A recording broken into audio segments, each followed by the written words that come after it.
Could you say a few words about the falling out on the one hand of the Saudi Arabia and the UAE on the one hand and Qatar on the other? Are you moving toward a resolution of that situation? It's not a falling out. It's just we don't want to have anything to do with them. The Qataris, since the mid-90s, have been sponsoring radicals. They have been inciting people. They have become a base for the leadership for the Muslim Brotherhood, and the Muslim Brotherhood, you have to keep in mind, is what begot us Takfir and Hijrah, which begot us Al-Qaeda, which begot us Al-Nusra. The Qataris allow their senior religious clerics to go on television and justify suicide bombings. That's not acceptable. The Qataris harbor and shelter terrorists. That's not acceptable. And Nashri, the head of Al-Qaeda in the Arabian Peninsula in 2000, entered Saudi Arabia on a Qatari passport. We captured Al-Qaeda types coming into Saudi Arabia with Qatari passports. The Qataris know this. The Americans know this. The world knows this. The Qataris are funding dissidents in the Emirates and Bahrain and Saudi Arabia and in Kuwait in order to cause problems for those governments and to create instability. Why would you do this?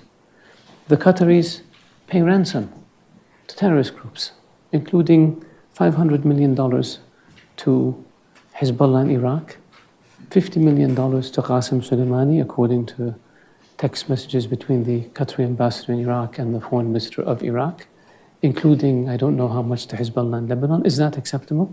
If we gave $1 to Hezbollah in Iraq, we'd be sued in a court down the street.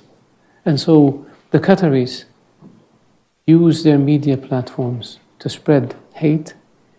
The Qataris send weapons to Al-Qaeda affiliated militias in Libya. The Qatari Emir was conniving with Gaddafi on how to overthrow Saudi Arabia. The Qataris connected Gaddafi with a Saudi dissident in London who they fund, who connected the Libyans with a group in Mecca with the objective of assassinating the then Crown Prince, later King of Saudi Arabia. Is this acceptable?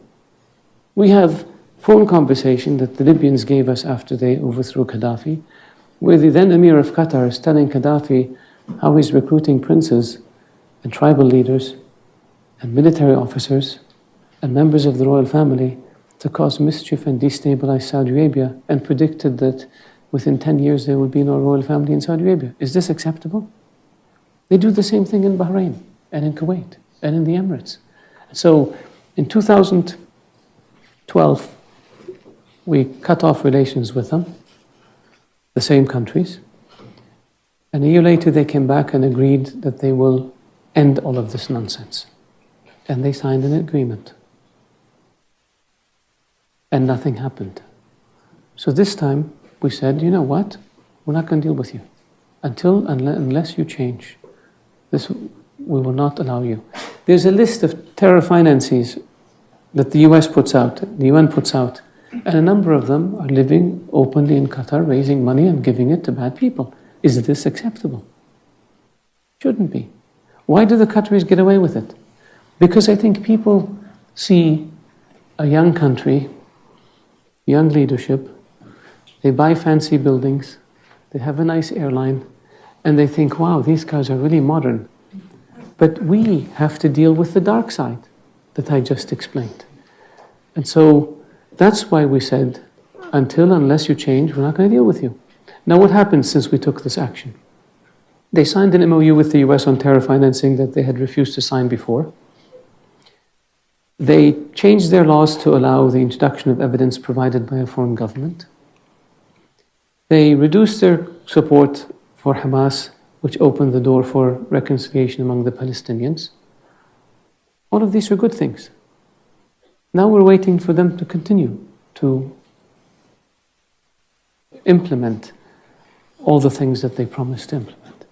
They refused to engage in a dialogue about implementing these issues, and we refused to talk to them. And so for us, and we've said this to them, We've taken the steps that we took.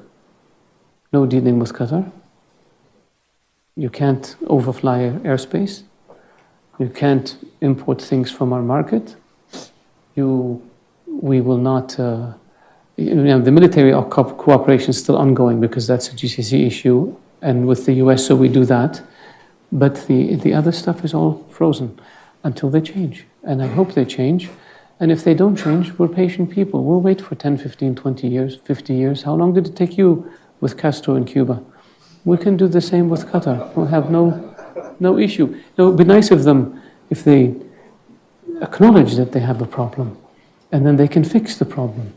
And the problem with the Qataris is they're still in denial. And we need to move them from denial to introspection so they can fix the problem. We have no hostility towards Qatar. We just vehemently oppose their behavior, which is very dangerous to us and has endangered our